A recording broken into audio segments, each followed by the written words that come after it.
conductors and insulators. So what are conductors? Conductors are substances which have a low resistance. That is, these are the materials which allow electric current to flow through them easily. Why is it so? It is because in case of conductors, the materials have free electrons in their outermost orbit. So these free electrons, these red colored free electrons that you can see in the diagram, these free electrons can move from one end of the wire to the other end of the wire, and when a potential difference is applied between the ends of the wire, these free electrons they move in a particular direction, that is from the negative terminal to the positive terminal of the cell or the battery, and that leads to the flow of electric current. So for these free electrons, the obstruction may be high or may be low, but normally conductors are those substances which will have low resistance, that is low obstruction, when they flow from the negative terminal to the positive terminal of the cell or a battery. So metals are generally conductors. The opposite is seen in case of insulators. Insulators are those substances which do not allow electric current to flow through them. That is, these substances show high electrical resistance. This is because in case of insulators, you will find that the electrons are not free in the outermost orbit. The electrons are bounded, or they remain in the outermost orbit. So whenever potential difference is applied between the two ends of an insulator, we do not find electrons moving from one end of the insulator to the other end of the insulator. Why? Because these electrons are not free. They are inside the orbits, or they are in the orbits. So substances which have high electrical resistance are insulators. They do not allow electric current to flow through them. Non-metals are insulators. Now you'll find that some substances are conductors while some others are insulators. Now which substances are conductors? Substances which will have a large number of free electrons to move from one end of the wire to the other end of the wire. And since these electrons can move, they have a low resistivity, that is, they have a low obstruction. So these substances which have free electrons in their outermost orbit and have low resistivity can conduct electricity very well, and therefore they are called as conductors. But we find that there are another subset of substances which do not possess free electrons, and therefore they have got high electrical resistance. So these substances cannot conduct electricity and are therefore called as insulators. Now why can our body conduct electricity? Our body contains a number of charges and ions, and when the flow of charges and ions take place, we say that electric current is generated, or flow of charges and ions constitute electric current. So our body contains many ions like sodium, chloride, potassium ions, and these ions have the tendency to carry electric current, and therefore our body conducts electricity. Domestic electrical connections. The electric power is supplied to a house either through the overhead wires on the poles, as we see in the suburbs, or it is through the underground cables, as we see in Mumbai. But before connecting the electric lines to the meter of a particular house, so this is our electricity meter, but before connecting the pole wires to the electricity meter, the electricity board places a fuse before the electric meter, and the live wire passes through this main fuse, and then the live wire is connected across the electricity meter along with the neutral wire. Now this fuse which is placed in the pathway is called as the pole fuse. The current rating of the fuse wire depends upon the load which will be sanctioned by the company. Sometimes the user overdraws the current that is sanctioned by the current that is sanctioned by the electricity board. So what happens in that case? The fuse wire melts and the supply of current to that particular house stops. This is normally seen during the summer season when there are a number of households using air conditioners. So because of the use of air conditioners, the load on the electric current becomes very high, and when the load becomes greater than the load which is sanctioned by the electricity board, we find the fuse wire melts and the supply to those households stop. So all these houses they face power shortage, or you can say electricity failure, due to the melting of the fuse wire. The electric cable that comes to a house consists of 3 separate and insulated wires. You can see they have a plastic coating over them. And these wires are the phase wire or the live wire, which carries current, the neutral wire and the earth wire. You will generally find that there is a specific color coding for all these wires. The old connection for the colors was red for the, see this is the old connection, it was red color for the live wire, it was black for the neutral wire and green for the earth wire. But according to the new international convention, we have brown color for the live wire, it is blue color, light blue color you can say, for the neutral wire, and green or yellow color for the earth wire. So the wires or the cables which are used in the electric power supply provided by the state electricity board are of 3 types. They are the phase wire, which is also called as a live wire, which carries electric current, the neutral wire and the earth wire.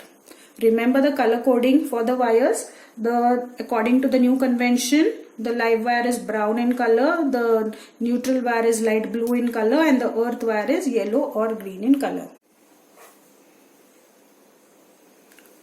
You will find that the live wire is connected to the input terminals of the kilowatt hour meter.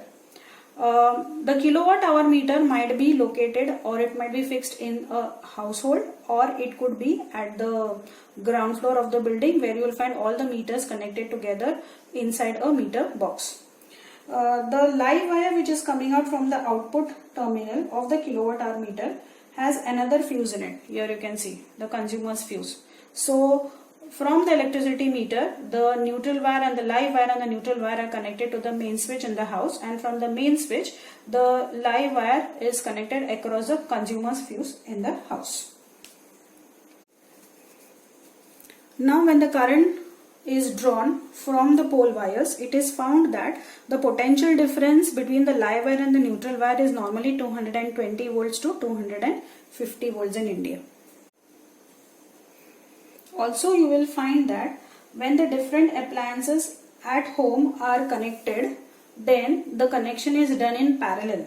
This is because if there is any loading, overloading you can say, or if there is a short circuit, then only the fuse of that particular circuit will melt, but the power supply of the other circuits will remain unaffected. Now, since all the circuits at home are connected in parallel, so what happens is that the resistance due to the appliances goes on increasing, but the overall resistance of the circuit decreases. So whenever connections of the different appliances are done at home, the connections are done in parallel. You know that in parallel connection, the potential difference across each end of the appliance remains the same.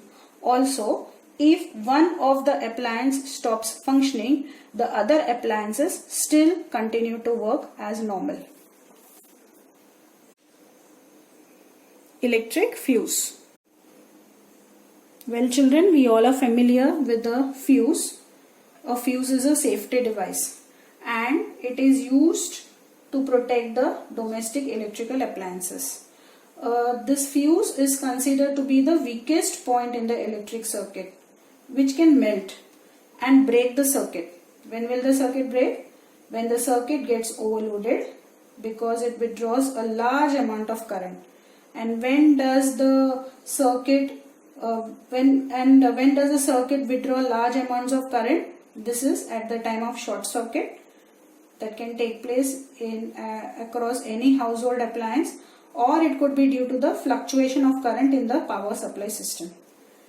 A fuse is always placed in series with the device. In the last slide we have seen that whenever domestic appliances are connected, the connection is done in parallel. But when a fuse is placed in the circuit along with the device, the fuse is always placed in series. This fuse consists of a wire. Here you can see this wire. The fuse consists of a wire which is made up of an alloy, and this alloy is made up of 50% lead and 50% tin. This wire, which is an alloy of 50% lead and 50% tin, has a melting point which is as low as 200 degrees Celsius. So this wire has a very high resistance such that its temperature can rise very rapidly as compared to the connecting copper wires. Now if a current which is greater than the specific value flows through the circuit, then the fuse wire becomes hot because the temperature of the fuse wire increases. Due to this, the fuse wire melts and the circuit breaks. You will find that the fuse wire is usually encased in a cartridge. This is a cartridge. It is encased inside a cartridge which is made up of porcelain. The domestic fuses that are used for homes have a household ratings such as 1 ampere, 2 ampere, 3 ampere, 5 ampere, 10 amperes. So basically a fuse is connected in the circuit in series in order to protect our domestic appliances from getting damaged when a current greater than the specified value flows through the circuit. The last topic in this lesson is safety precautions to be taken while using electricity. Electrical dangers lurk in our homes. Sometimes we know, sometimes we do not. And therefore, it is very important to follow some safety precautions while using electricity. So let's study these safety precautions one by one. The first precaution: electric switches and sockets should be fitted at a height beyond the reach of small children. This is because small children have the tendency to put their fingers into a plug socket. Also, children are very inquisitive about what adults do. They also have the tendency to put pins or nails or fingers inside the plug socket. And therefore, electric switches and sockets should be fitted at a height at which small children cannot reach and put pins or nails inside. Plug wire should not be pulled while removing a plug from a socket. Before cleaning any electrical appliance, it should be switched off and the plug should be removed from the socket. One's hands should be dry while handling any electric appliance. Otherwise, you know that water is a very good conductor of electricity, and if we touch any electric appliance with wet hands, we can get a shock. As far as possible, one should wear footwear with a rubber sole because rubber is an insulator, so it prevents electric current from flowing into our body and thereby it protects us from getting any shock. If a person gets an electric shock, do not touch that person. Put off the main switch. If you find that the switch is too far, then try to remove the plug from the socket if possible. If that is not possible, then use a wooden object like a pole or a stick or a chair to push that person away from the electric wire. Check the insulation of the wires periodically, and if the insulation has worn out or if the wires are in bad condition, then the wires should be changed. Electric appliances should be earthed properly, especially those appliances which have a metal body should be earthed properly. Many electrical appliances of high power rating should not be connected in the same circuit at a time.